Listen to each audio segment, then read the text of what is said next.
देश में आए दिन आत्महत्या की खबरें आती रहती हैं और कहीं ना कहीं बड़ा चिंता का विषय बन चुकी हैं। छात्रों की आत्महत्या के मामले देश में लगातार बढ़ रहे हैं और ये बहुत चिंता का विषय है। राष्ट्रीय अपराध रिकॉर्ड ब्यूरो यानी कि एनसीआरबी के आंकड़ों पर आधारित एक रिपोर्ट के मुताबिक महाराष्ट्र, तमिलनाडु और मध्य प्रदेश में छात्रों ने सबसे ज्यादा आत्महत्या की है। राजस्थान का कोटा आत्महत्या के मामलों में हमेशा चर्चा पे रहता है, लेकिन इस रिपोर्ट में वो 10वें नंबर पर है।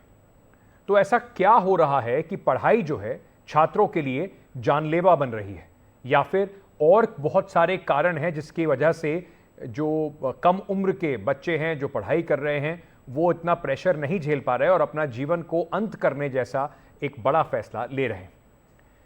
रिपोर्ट क्या क्या कहती है? लड़कियां ज्यादा पीड़ित हैं। छात्रों की खुदकुशी पर 4% जो राष्ट्रीय औसत से दुगनी दर एक दशक में छात्रों की दिखाई पड़ रही है। एक दशक में छात्रों की आबादी 58.2% करोड़ से घटकर 58.1 करोड़ हुई है।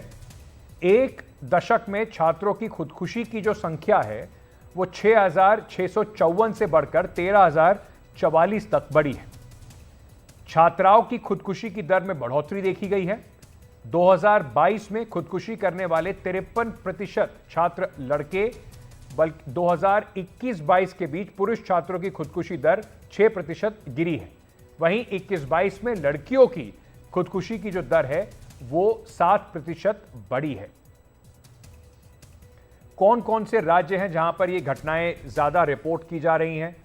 महाराष्ट्र में इस रिपोर्ट के हिसाब से सबसे ज्यादा इस तरीके के मामले सामने आ रहे हैं।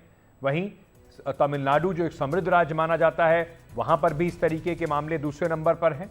मध्य प्रदेश तीसरे नंबर पर, राजस्थान 10वें नंबर पर है। कोटा से अक्सर आप खबरें सुनते रहते हैं, लेकिन कोटा को अगर मतलब पूरे राज्य को अगर देखा जाए तो राजस्थान का नंबर 10वें पे आता है। खुदकुशी में 29% मामले दक्षिण के राज्यों से देखने को मिल रहे हैं।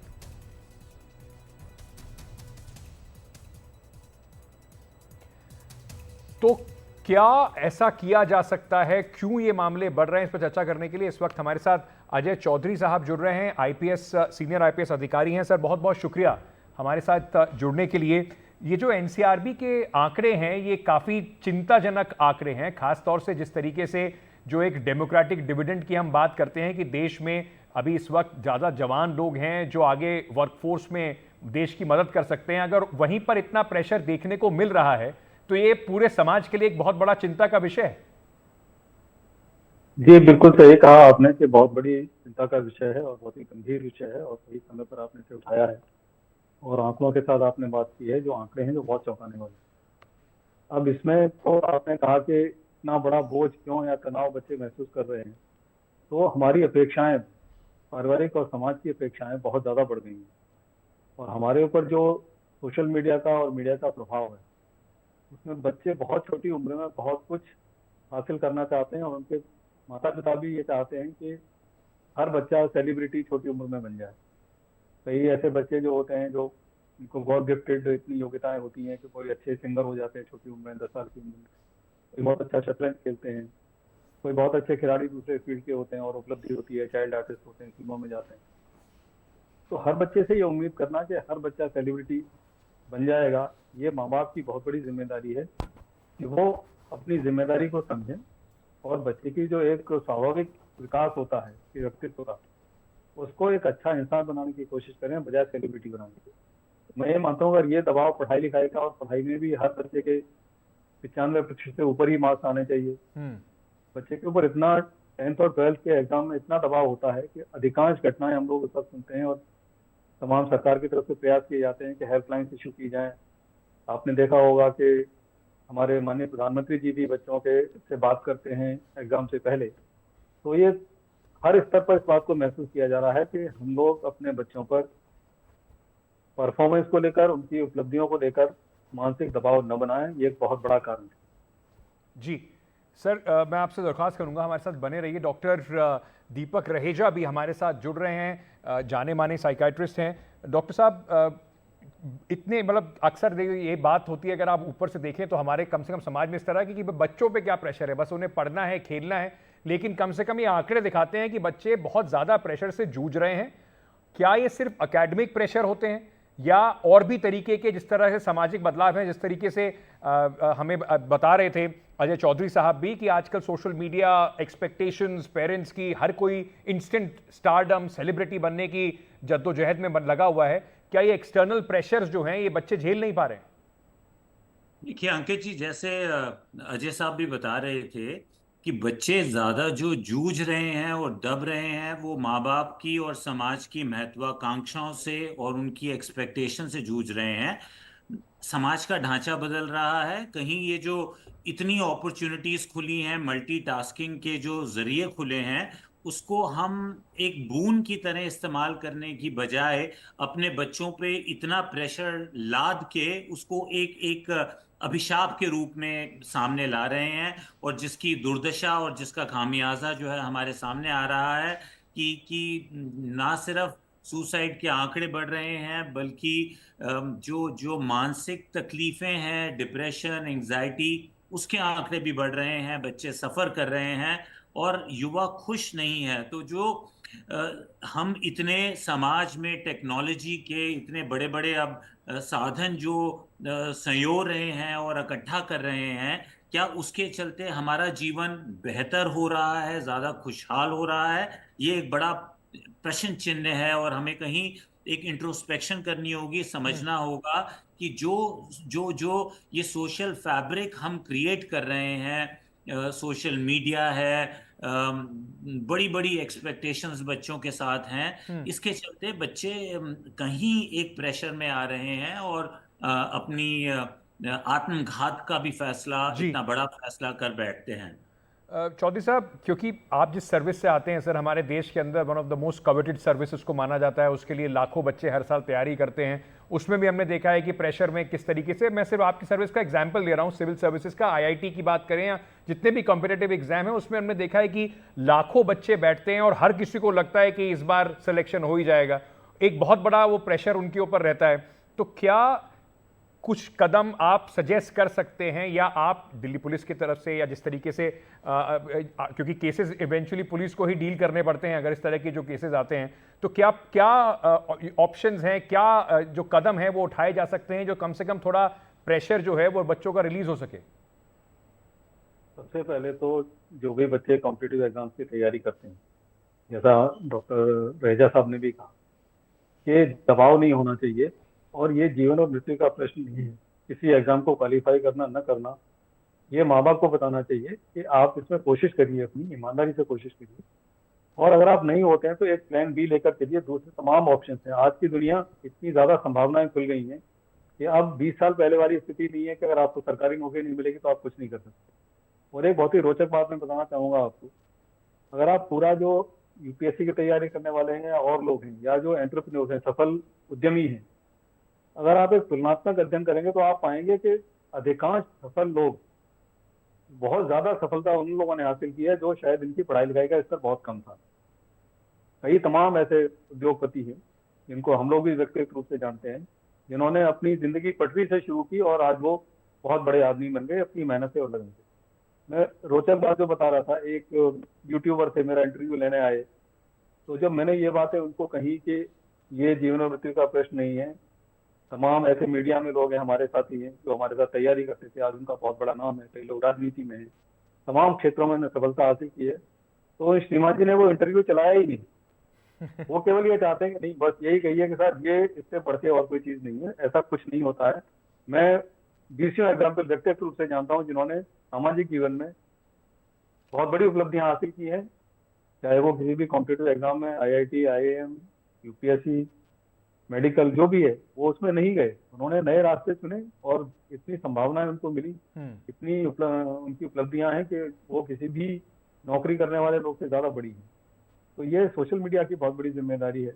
अभी एक छोटा सा उदाहरण हम अखबार में देख रहे थे या कहीं सोशल मीडिया में, एक बच्ची ने इसलिए आत्महत्या की कि लोग उससे ये कहते हैं कि तुम्हारे बाल बहुत ज्यादा झड़ रहे हैं।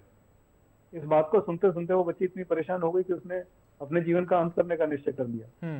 तो ये जो रील्स का सिस्टम है, जो सोशल मीडिया में छोटी सी बात को डालना है, अकेलापन बढ़ रहा है, लोग कंप्यूटर में उलझे हुए हैं, इन तमाम चीजों को लेकर हमें जागरूक बच्चों को करना पड़ेगा। जी और जैसा कि केवल एग्जाम के वक्त नहीं, अच्छे काउंसलिंग सेशंस उनके होने चाहिए स्कूल के स्तर पर। और सबसे बड़ी जिम्मेदारी परिवार की बनती है कि माँ बाप, भाई बहन और अड़ोस पड़ोस के लोग सब मिलकर बच्चे को इसके व्यवहार का अध्ययन करें कि इसके व्यवहार में कोई परिवर्तन तो नहीं आ रहा है, अकेलेपन की भावना, या कभी कैजुअली कोई बच्चा इस तरह की बात तो नहीं कर रहा है कि मैं ऐसा सोच रहा हूँ या जी जिंदगी में कुछ नहीं बचा है। इन तमाम चीज़ों को हमें नोट करना चाहिए और बच्चे को समर्थन देना चाहिए और मानसिक उसको दबाव से निकालना चाहिए। सर, मैं डॉक्टर रहेजा पे जाने से पहले एक सवाल आपसे और पूछना चाहूँगा, क्योंकि अक्सर कोटा के मामले में हमने देखा, अगर कोई सुसाइड हो जाता है, कोई बच्चा यहीं घर या वहाँ से गायब हो जाता है, घर से भाग जाता है, तो पुलिस के ऊपर कोर्ट भी सख्ती करता है। हम भी बड़े सवाल उठा देते हैं कि पुलिस क्या कर रही है और आपने चेक क्यों नहीं करा और वहाँ पे आप क्यों नहीं गए। लेकिन ये सब उस वक्त सवाल मौखिक तौर पर उठाने आसान है, लेकिन क्या एज अ फोर्स आप लोग कुछ प्रोग्राम भी चला रहे हैं, या लोग इस तरीके की सुविधा है कि हेल्पलाइन में कोई आपको फोन कर सके, उनकी मदद हो सके? क्या इस तरीके की कुछ जागरूकता अभियान भी फोर्स चलाती है? देखिए, हम लोग अपनी फोर्स के जो हमारे लोग हैं, जो हाई प्रेशर जॉब्स में काम करते हैं, जैसे ट्रैफिक में काम करते हैं और दिन रात पुलिस स्टेशन में काम करते हैं, उनको हम योग के माध्यम से और एक्सपर्ट्स को बुलाकर उनकी काउंसलिंग हम लोग कराते हैं। ऐसे तमाम कार्यक्रम चल रहे हैं। लेकिन पुलिस की तरफ से स्कूल के बच्चों के लिए या दूसरे बच्चों के लिए मैं नहीं समझता कि शायद हो सकता है कोई बहुत किसी पुलिस ने ऐसा इनिशिएटिव दिया हो, जी जरूरत है, मैं मानता हूँ।